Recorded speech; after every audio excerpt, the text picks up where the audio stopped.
200 miles west of Brest, in the Bay of Biscay, a medical officer found himself thrust into a nightmare scenario he'd never trained for. Paul Pfaffinger held the rank of Marine Stabsarzt, a doctor whose expertise lay in healing wounded men, not commanding warships in combat. Yet on that particular afternoon in mid-July 1943, specifically the 12th day of that month, he stood gripping the rail of U-441's conning tower, while 3 British bowfighters tore through the haze with their cannon fire already streaming toward the submarine. Everything happened with a speed that defied comprehension. Klaus Hartmann, the Kapitänleutnant who actually knew how to fight a submarine, took shrapnel across the bridge. Blood spread rapidly across the metal plating beneath him. The diving alarm, that crucial klaxon that should have sent everyone scrambling below to execute an emergency crash dive, remained silent. There would be no dive today, no plunge into the protecting depths. The next half-minute saw 10 men killed outright, another 13 wounded with varying degrees of severity, and every single officer aboard rendered unable to command. This left Pfaffinger, whose naval combat training extended precisely as far as treating the results of violence rather than directing it, solely responsible for getting a badly damaged submarine back to port through skies absolutely crawling with enemy aircraft, hunting for exactly this kind of crippled prey. Hartmann would eventually recover from his wounds, but the emergency command that Pfaffinger assumed that day became one of those episodes in the U-boat war that people would talk about for decades, precisely because of how extraordinary and unlikely it was. The transformation from predator to prey had required less than a third of a year to complete itself. Back in February of that same year, U-boat crews could still pick up incoming aircraft on their METOX radar receivers, with enough advance notice that they could execute a crash dive and reach safety well before any attack could materialize. 4 months later, by July, death simply appeared overhead without any prior indication whatsoever. The comfortable buffer of time between first detection of danger and the actual arrival of that danger, once measured in multiple minutes giving crews a sense of control over their fate, had compressed down to literally just seconds. For the men serving in Germany's submarine fleet, that shrinking window between someone shouting about aircraft and the actual explosion of depth charges around their hull had become the single factor determining whether they lived or died on any given patrol. The statistical record paints an extraordinarily clear picture of just how dramatic this technological revolution truly was. During 1942, German submarines had sent 1,094 merchant vessels to the bottom, representing approximately 7.8 million tons of shipping, while losing merely 87 of their own boats in return. That exchange rate was devastating enough that Britain faced genuine starvation as supplies failed to arrive. 12 months later, the situation had reversed so completely it seemed impossible. May 1943 alone saw the Kriegsmarine lose 41 U-boats while managing to sink only 34 merchant ships. The reversal was so thorough, so absolute, that Karl Dönitz, the admiral commanding the entire U-boat force, actually withdrew his submarines from North Atlantic operations on May 24, 1943, which amounted to an admission of defeat in that crucial theatre. What caused such a catastrophic collapse? The answer lies in a technological arms race where success or failure was literally measured in seconds. The Type 7 U-boat, which formed the backbone of Germany's entire submarine fleet, could complete a crash dive in somewhere between 20 and 30 seconds under optimal conditions, reaching 25 meters of depth in roughly 35 seconds. But these engineering specifications became completely meaningless if the submarine received absolutely no warning that aircraft were approaching in the first place. When the Allies introduced centimetric radar in March 1943, radar that was completely invisible to German detection equipment, that warning disappeared entirely. U-boat crews suddenly found themselves under attack before they even knew hostile aircraft were in the area. The escape mechanism that had previously saved hundreds of submarines became worthless when there was no time to even begin the diving sequence. The first real indication that something fundamental had shifted came on August 27, 1942. Oberleutnant zur See Hans-Joachim Hesse stood his watch aboard U-94 in the Caribbean, scanning clear skies for any hint of danger approaching. The submarine's METOX radar detector, a French-manufactured device capable of picking up Allied radar pulses from as far as 6 miles distant, sat completely silent. According to every instrument and sensor the boat possessed, they were absolutely alone in an empty ocean. Then Hesse heard something that shouldn't have been possible, given what his instruments were telling him. The unmistakable sound of aircraft engines directly overhead. The lookout's cry triggered an immediate scramble. Less than 15 seconds elapsed between first visual contact with the American PBY Catalina flying above them and the order to execute an emergency crash dive. 15 seconds should have been enough time, according to everything they knew and had trained for. But it wasn't. As the conning tower of U-94 disappeared beneath the surface, 4 depth charges, each weighing 650 pounds, fell in a perfect bracket around the diving submarine and crushed its pressure hull like an eggshell. The Catalina's pilot, a lieutenant named Gordon Fiss, flying with VP-92, had approached from directly behind the submarine, exploiting a known blind spot in the lookout pattern to achieve total surprise. His after-action report contained 2 words that would define the next 3 years of submarine warfare. Target was too late in attempting crash dive. Those 2 words, too late, captured everything. In the early years of the war, U-boat commanders operated with what they considered comfortable safety margins built into their procedures. Standard doctrine required maintaining 4 lookouts on the bridge whenever the boat operated on the surface, with each man responsible for scanning a specific sector of sky and sea. On a day with good visibility, experienced lookouts could spot aircraft at distances between 8 and 10 miles, which provided warning times of 3 to 4 minutes. Werner Hartenstein, a Captain Lieutenant commanding U-156, demonstrated throughout 1942 just how effective these procedures could be when properly executed. Operating in the South Atlantic, Hartenstein's lookouts successfully detected and enabled evasion of dozens of aircraft patrols. His war diary from September 1942 contains a typical encounter that shows how things worked when the system functioned properly. At 14:25 hours, his lookouts reported aircraft bearing 045 degrees, at an estimated distance of approximately 8 miles. The alarm sounded immediately. The crash dive was initiated with proper procedure. The first depth charges exploded 90 seconds after the submarine had submerged, well clear of the boat's position. 90 seconds of safety margin after submergence represented a comfortable buffer that allowed the entire bridge watch to clear the tower in good order, permitted the diesel engines to be properly shut down according to procedure, and let the boat reach a safe depth before any weapons could possibly reach them. Statistics from this period confirm the confidence German crews felt. Between February and October 1942, U-boats transiting the Bay of Biscay completed 80% of their passages without coming under attack at all. Even when they were caught on the surface, 90% successfully crash-dived to safety before any weapons could be released against them. The introduction of ASV. Mark II radar in early 1942 initially seemed like something manageable from the German perspective.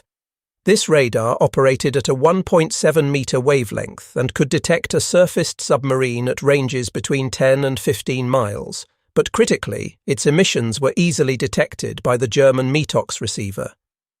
Radio operators could actually tell from the pulse pattern when aircraft had acquired their boat as a target. The pulses would shift from sweeping to steady, and this usually provided between 2 and 3 minutes of warning before the aircraft actually arrived within attacking range. Squadron leader Humphrey de Verde Lee understood the fundamental problem with attempting night attacks against U-boats.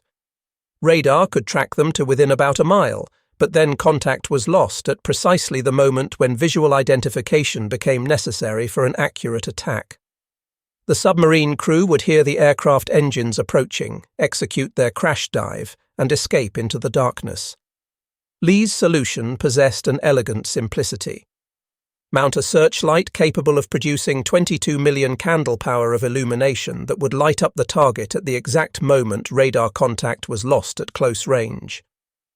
The first operational attack using what became known as the Lee Light occurred on June 4, 1942, when Squadron Leader J.H. Greswell, flying a Wellington bomber designated L from 172 Squadron, illuminated an Italian submarine named Luigi Torelli operating in the Bay of Biscay. Though this particular attack failed due to faulty depth charges that didn't function properly, the psychological impact on submarine crews was immediate and profound.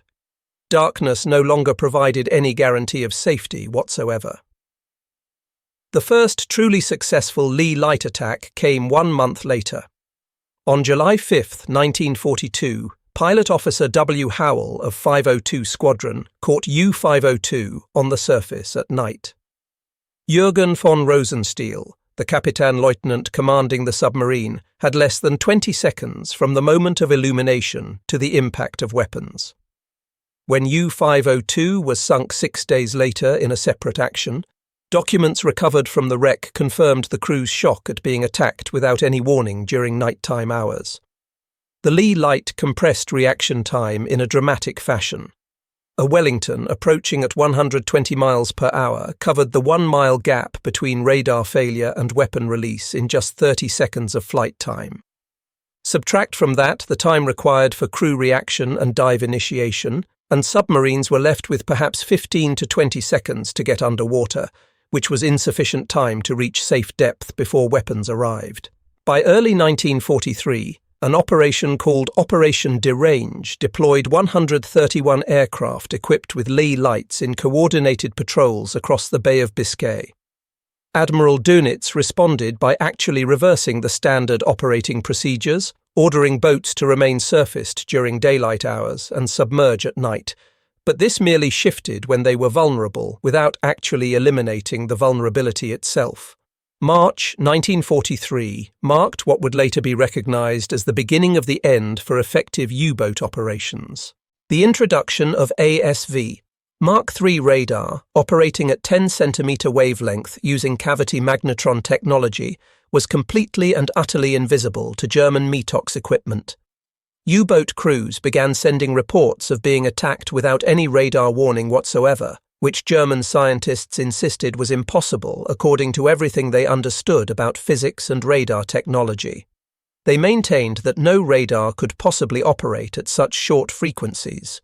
U-333 became one of the first recorded victims on March 6, 1943, while crossing the Bay of Biscay on a transit. Peter Creamer, the Captain Lieutenant commanding the boat, sent an official report that sent shockwaves through U-boat headquarters. No METOX warning received.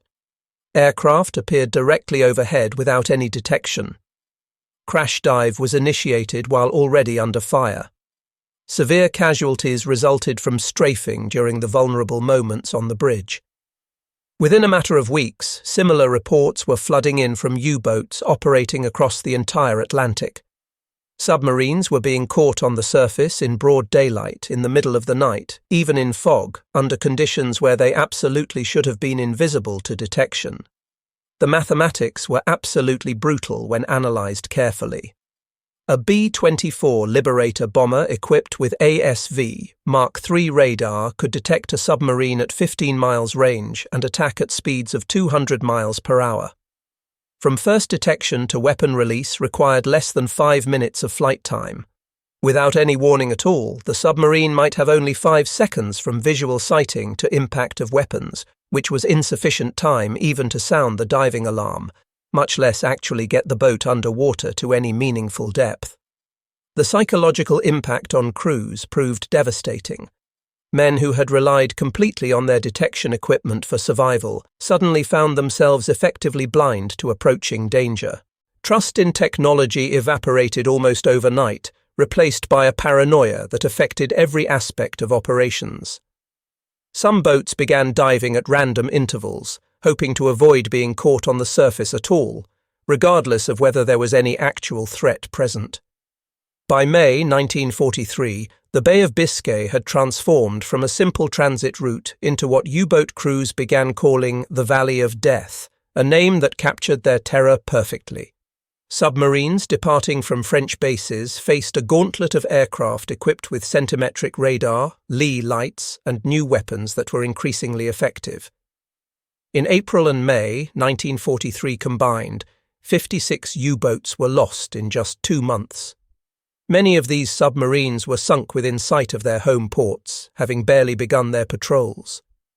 The compression of warning time had tactical implications that extended far beyond individual survival or loss. U-boats were consuming battery power at completely unsustainable rates, forced to crash dive repeatedly without adequate time to properly charge their batteries on the surface. A Type VII submarine could maintain approximately 7.3 knots while submerged for just 1 hour before completely exhausting its batteries. Forced to surface to recharge, they immediately came under attack again, creating a vicious cycle. The introduction of the Mark 24 mine, called Fido by those who used it, represented an acoustic homing torpedo that added another lethal dimension to the threat. Dropped from altitudes as low as 200 feet at speeds up to 120 knots, this 680-pound weapon achieved a 22% success rate compared to only 9% for conventional depth charges. Once in the water, the Fido executed circular search patterns while homing on the specific acoustic signature of submarine propellers operating at 24 kHz. Between May 1943 and the war's end, these weapons sank 37 submarines and damaged 18 more, often attacking U-boats that had actually successfully crash-dived beyond the range of conventional weapons, but remained vulnerable to acoustic tracking. German attempts to restore some kind of technological balance consistently arrived too late to matter. The Naxos radar detector, finally introduced in September 1943, could detect centimetric radar, but only at ranges of 5 to 8 kilometers, which was insufficient warning when aircraft were approaching at 300 kilometers per hour.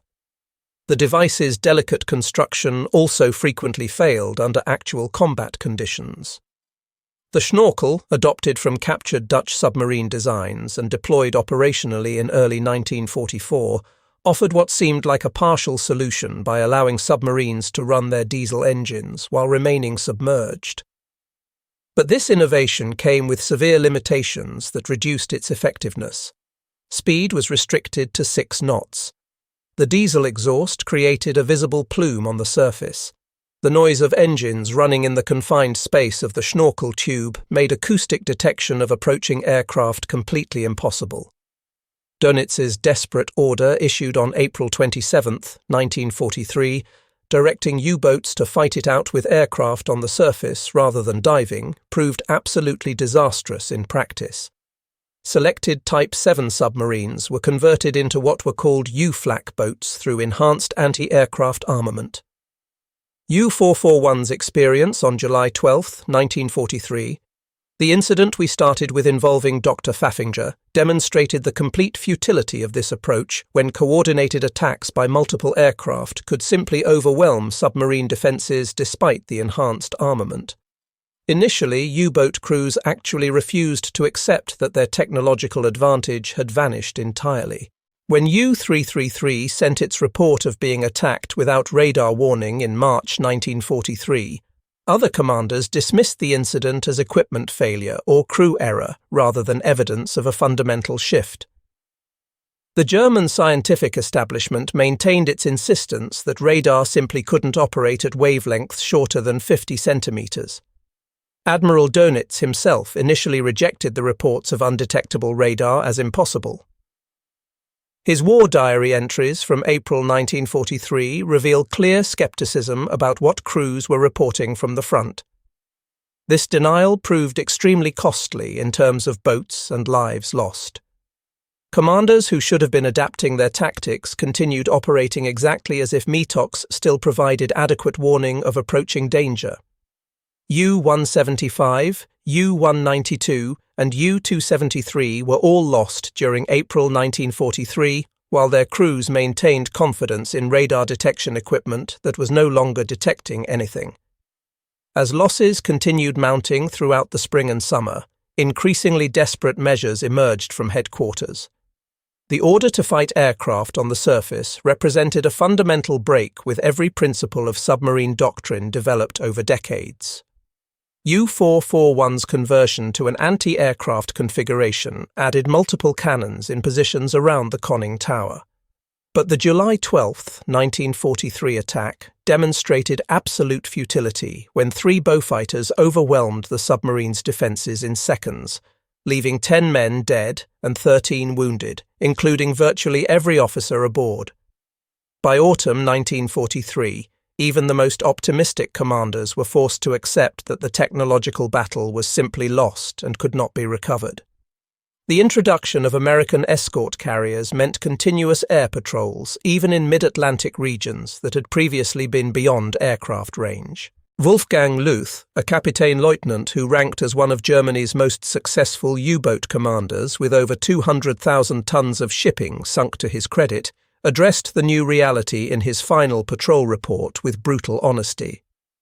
"The enemy can see us when we cannot see him. He can attack without any warning. Our survival now depends not on equipment or training, but purely on luck." The psychological shift was complete and total. U-boat crews that had once sung confidently now referred to their submarines as iron coffins.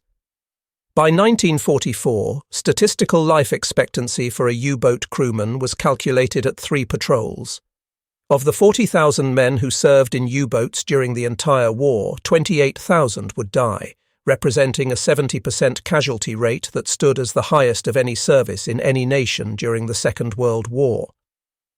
A Type 7 U-boat crash dive represented a precisely choreographed emergency maneuver that required every crew member to know their role perfectly. The sequence began with the bridge watch spotting danger and immediately initiating the alarm. The electric klaxon sent every crew member racing to their designated diving stations. The bridge watch had to clear the conning tower in less than 12 seconds, sliding down the ladder in a specific order determined by position. Control room operators opened the main ballast tank vents while simultaneously flooding what was called the negative tank, a 70-ton auxiliary tank located forward. The bow planes went to maximum down angle, 30 degrees. All available men who weren't needed at stations ran forward to add their body weight to the bow, helping to force it down faster. The entire evolution required split-second timing throughout. Too steep an angle and battery acid would spill from the cells, creating chlorine gas that could kill everyone aboard. Too shallow an angle and depth charges would destroy them before they reached safe depth. American patrol aircraft exploited every single vulnerability in this process with increasing skill and sophistication. The ASV Mark III radar operated at 9.1 GHz frequency, with a wavelength of 3.2 centimeters, making it completely invisible to German detection equipment of any kind. The radar could detect a surfaced submarine at 15 miles range in calm seas, even further in rough conditions. The Lee light produced 50 million candle power of illumination, automatically triggered when radar range decreased to 1 mile. This combination of technologies gave submarines less than 25 seconds from illumination to impact of weapons, insufficient time to execute a proper crash dive to safe depth. The attack on U-758 on June 8, 1943, demonstrated the new reality with stark clarity. After reporting the position of convoy GUS-9 south of the Azores, the submarine came under attack from aircraft launched from USS Bogues Air Group. The submarine actually remained on the surface for over 30 minutes under continuous attack, with crew members manning anti-aircraft guns while others prepared for an emergency dive. Only when overwhelming force arrived did U-758 successfully crash dive to escape. 7 wounded crew members forced the boat's immediate return to base without completing its patrol. On October 20, 1943, U-256 came under attack from aircraft operating from USS Block Island. After an unsuccessful crash dive attempt, Captain Lieutenant Wilhelm Brauel was killed and several crew members wounded. The submarine's war diary recorded the crew's complete shock at being caught without any warning, despite having functioning detection equipment that should have provided advance notice. The mutual destruction of U-571 and an Australian Sunderland flying boat on January 28, 1944, illustrated just how compressed the time frame had become. Flight Lieutenant R.D. Lucas detected U-571 on radar at 12 miles distance. Achieving complete surprise by approaching through cloud cover, Lucas emerged at just 800 yards distance, giving U-571 exactly 18 seconds before weapon release. As the submarine's conning tower disappeared beneath the surface, the Sunderland's port wing struck the submarine's jumping wire, a cable strung between periscopes. Both vessels were lost with heavy casualties, 52 men from U-571 and 11 from the Sunderland's crew, demonstrating that even when everything went right for the attacker, the costs could still be severe.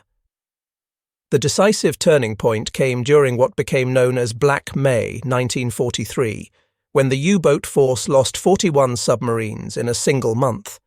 The battle fought around convoy ONS-5 demonstrated the complete impossibility of continuing successful operations under the new conditions. 17 U-boats attacked the convoy between May 4th and 6th.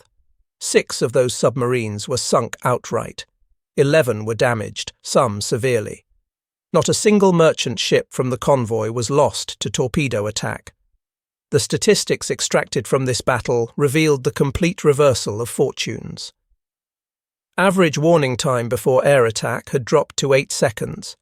The percentage of successful crash dives when actually attacked stood at 31%. The number of U-boats able to execute successful torpedo attacks against the convoy was 0. Admiral Donitz's diary entry for May 24, 1943, conceded defeat in language that was remarkably direct for official military records. The enemy's new location devices and weapons have torn our sole offensive weapon from our hands. The submarine war must be withdrawn until new weapons restore some kind of balance. U-boat operations after May 1943 became exercises in pure survival rather than offensive action against enemy shipping. U-boats remained submerged for up to 20 hours daily, surfacing only briefly to ventilate the boat and charge batteries.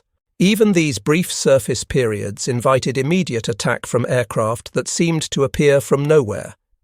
The introduction of the schnorkel in 1944 eliminated the absolute need for full surface operations, but created entirely new vulnerabilities that partially offset the benefits. The device required extremely precise depth control that was difficult to maintain. Too deep and the valve closed, creating a vacuum inside the boat that could burst eardrums and cause severe pain. Too shallow and the schnorkel head broke the surface fully, creating a visible wake detectable from miles away that drew aircraft like moths to flame. Statistics from 1944 operations reveal just how completely the nature of submarine warfare had been transformed. Average time spent on the surface per day dropped to 45 minutes, down from 16 hours in 1942. Average patrol speed fell to 4 knots, down from 10 knots when boats could safely operate on the surface. Merchant ships sunk per U-boat lost stood at 0.7, down from 12.6 in 1942, representing a complete collapse of operational effectiveness. The compression of the crash dive window had strategic implications that extended far beyond individual losses of boats and crews. U-boats could no longer coordinate wolfpack attacks that required multiple boats operating on the surface to achieve tactical positions. Commerce raiding became functionally impossible when submarines spent the vast majority of their time submerged at minimal speeds. The Battle of the Atlantic's final outcome was decided by technology rather than tactics or courage. When the crash dive window closed completely, Germany's hope of strangling Allied supply lines vanished with it. American patrol squadrons evolved from amateur submarine hunters into extremely efficient killers through systematic training programs and technological advancement. At Naval Air Station Jacksonville in Florida, crews practiced attacks on actual American submarines that played the role of targets. Mock attacks were filmed and subjected to detailed critique. Crews that took more than 35 seconds from initial sighting to weapon release failed the exercise and had to repeat it until they achieved the required standard. By late 1943, American aircraft were achieving 1 U-boat kill for every 40 attack sorties flown, compared to 1 kill per 200 sorties back in 1942, representing a 5-fold improvement in effectiveness. The introduction of escort carriers brought aircraft coverage to mid-ocean regions that had previously been beyond the range of land-based patrol aircraft. USS Bogue's Air Group alone sank 13 U-boats over a 2-year period.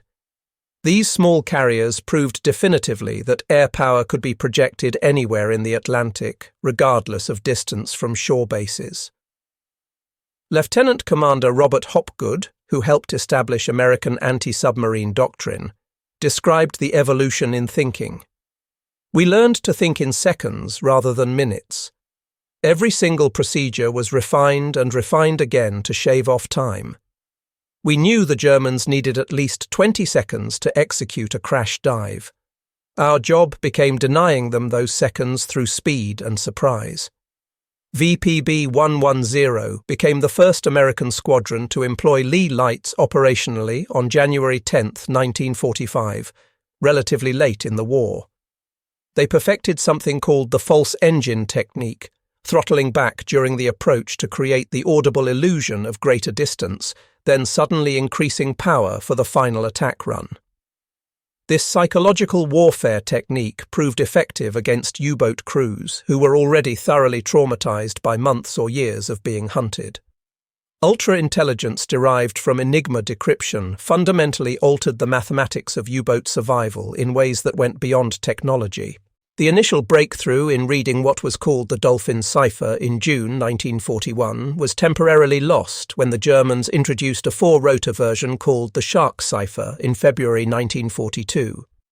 However, in October 1942, Lieutenant Francis Fasson and able seaman Colin Grazier from HMS Petard made the decision to board the sinking U-559 to recover codebooks and related materials. Both men drowned when the submarine suddenly sank beneath them, but their sacrifice restored Allied code-breaking capability by December 1942, reopening the intelligence window. The statistics reveal Ultra's operational impact with clarity. U-boats intercepted while transiting to their patrol areas increased to 73% with Ultra intelligence versus only 21% without it. Average time from a U-boat's position report to air attack dropped to 4 hours.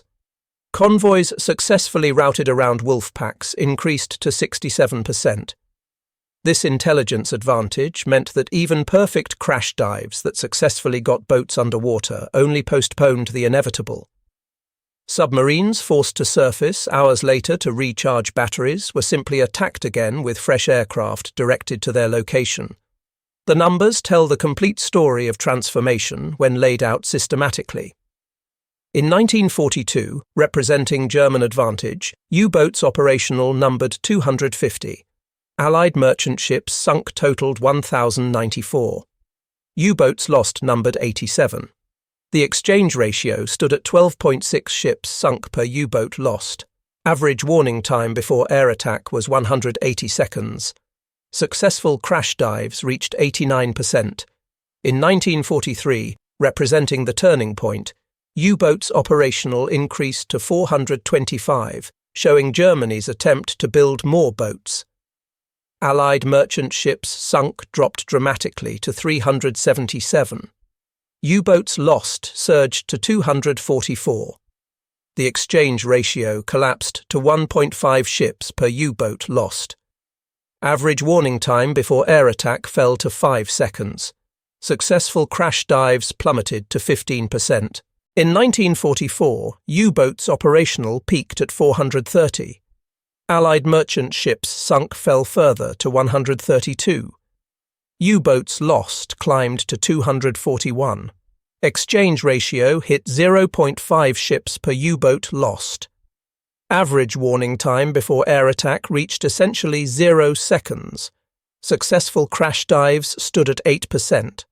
Of 1,162 U-boats commissioned during the entire war, 785 were destroyed, representing a loss rate of 67.5%. Aircraft accounted for 250 of these losses directly. Another 100 were attributed to combined air and surface attacks, where aircraft played a role. The human cost behind these statistics was absolutely staggering in its magnitude. Of 40,000 men who served in U-boats at some point during the war, 28,000 died, producing a 70% casualty rate that exceeded any other service branch in any nation during the Second World War. Herbert Werner, who survived service on 5 different U-boats and later wrote a memoir titled Iron Coffins, described the evolution from confident hunters to hunted prey in visceral terms. We measured our lives in seconds, literally the seconds between detection and death. Those seconds represented everything we had, and then they became nothing at all. Werner survived the war as one of only 7,000 survivors from the 40,000 who served, beating extraordinary odds. His memoir captured the severe psychological toll that outlasted the war itself. Decades after the fighting ended, he still suffered nightmares, shouting the alarm in his sleep, forever executing crash dives in his dreams that never quite reached safety in time. Dr. Paul Pfaffinger, whose emergency command of U-441 after the July 12, 1943 attack saved the boat and its surviving crew, became a respected physician in Hamburg after the war ended. In a 1976 interview conducted for a documentary, he reflected on that experience with the perspective of 3 decades. I saved more lives in those 31 hours getting the boat home than in my entire medical career that followed. We had perhaps 5 seconds of warning when those bow fighters attacked, just 5 seconds between continued life and certain death. At a 1985 reunion of U-boat veterans held in Munich, survivors gathered to discuss their shared experiences with people who could actually understand what they'd been through. Reinhard Hardigan, who had commanded U-123 during highly successful operations off the American coast early in the war, reflected on the transformation. We went from being the hunters to being the hunted in a matter of months rather than years. The technology that had protected us, specifically the ability to disappear beneath the surface in seconds, was simply taken away by enemy innovation. When those crucial seconds were gone, we became nothing more than targets waiting to be destroyed. The U-boat experience offers critical lessons for contemporary military planners and strategists. Current military systems depend on technological margins every bit as narrow as those crucial seconds that determined U-boat survival. The fundamental lesson remains constant across decades and changing technology. Technological advantages prove temporary in every case. Any system that depends on a narrow time margin for survival is inherently vulnerable to enemy innovation that eliminates that margin. Modern military planners still study the U-boat collapse as a detailed case study in technological disruption and how quickly advantages can evaporate. Today's stealth aircraft, cyber weapons, and submarine systems all face the same fundamental vulnerability that destroyed the U-boat force.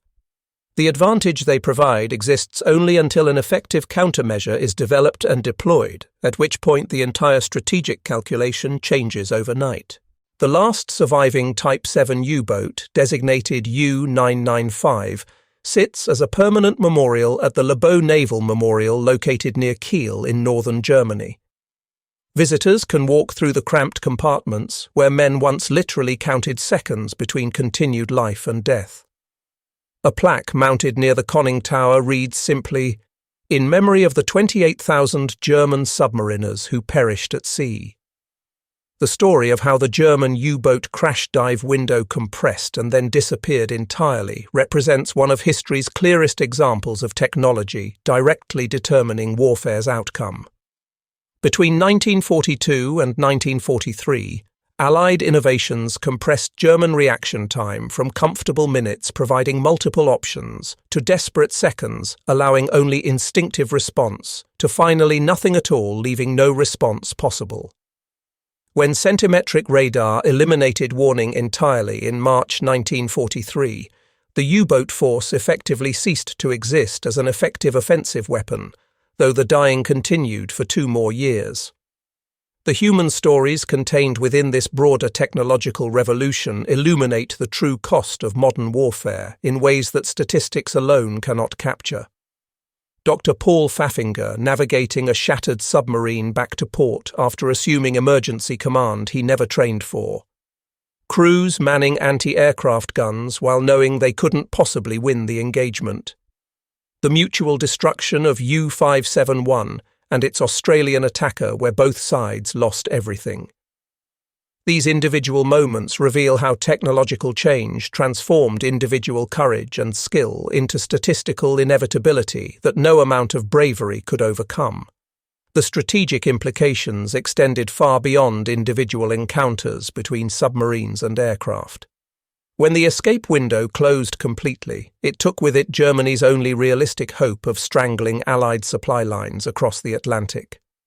The Battle of the Atlantic, which Churchill later called the dominating factor throughout the entire war, was ultimately decided not by seamanship or courage or tactical skill, but by the compression of time through technological advancement that one side achieved and the other couldn't counter. The U-boats entered the war possessing a reliable escape mechanism in the form of the crash dive that could save them from aerial attack under most conditions. This tactical advantage fundamentally shaped German naval strategy, enabling wolf-pack tactics that nearly succeeded in bringing Britain to actual starvation through supply interdiction. But the same scientific progress that had originally given submarines their underwater refuge ultimately took it away through sequential innovations in radar technology, sonobuoys, and acoustic torpedoes. For the men who actually lived through this technological revolution while serving on U-boats, those disappearing seconds defined absolutely everything about their existence. They had placed their trust and their lives in a narrow margin of time, then watched that margin systematically vanish. In 1942, they enjoyed minutes of warning before attacks. By mid-1943, they had only seconds. By 1944, they had literally nothing, no warning at all before death arrived from above. The Battle of the Atlantic was ultimately won in laboratories and factories every bit as much as on the ocean itself. British scientists who developed centimetric radar technology, American workers who built thousands upon thousands of patrol aircraft, Allied intelligence officers who broke German codes and maintained that advantage. They collectively eliminated the U-boat's escape window through persistent innovation. Their victory was methodical rather than dramatic, technological rather than traditionally heroic, yet absolutely decisive in its impact. Yet even within this fundamentally technological struggle, elements of humanity persisted in ways worth remembering. American air crews who dropped life rafts to German survivors floating in the ocean. U-boat crews who remained at their posts despite overwhelming odds and near certain death. The mutual respect that sometimes developed between enemies who recognized courage regardless of uniform. These glimpses of human dignity amid mechanized industrial slaughter remind us that even technological warfare cannot completely dehumanize combat or eliminate individual moral choices. The U-boat force that entered the war as Germany's elite naval unit, confident in their technological advantages and their ability to disappear beneath the waves whenever danger approached, ended the war as a shattered remnant of what it had been.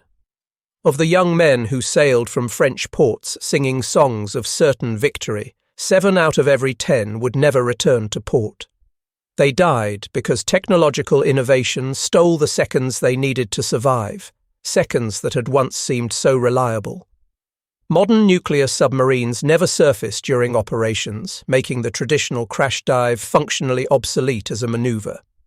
Yet these modern boats face their own technological vulnerabilities in the form of satellite surveillance, underwater sensor networks, and autonomous vehicles that may one day compress their survival margins, just as radar and aircraft compressed those of their diesel-electric predecessors. The ghosts of U-boat crews who died believing they still had seconds to spare when they had none serve as perpetual warnings to all who place absolute faith in technological advantages. The story of how a 45-second crash dive window compressed to nothing serves as a reminder that in warfare as in life, nothing remains permanent except change itself. The German submarine force learned this lesson at terrible cost, measured in 28,000 lives lost when their margin of safety compressed from comfortable minutes to desperate seconds to absolutely nothing. Their sacrifice stands as eternal testament to a fundamental truth about military technology and warfare. In the realm of military technology, the seconds you count on today for survival will not save you tomorrow when the enemy innovates past your defenses. The technological advantage you possess now will inevitably be countered, and when that happens, the comfortable margins you planned around will vanish just as completely as the U-boat crash dive window vanished between 1942 and 1943, leaving only the human cost to mark what was lost.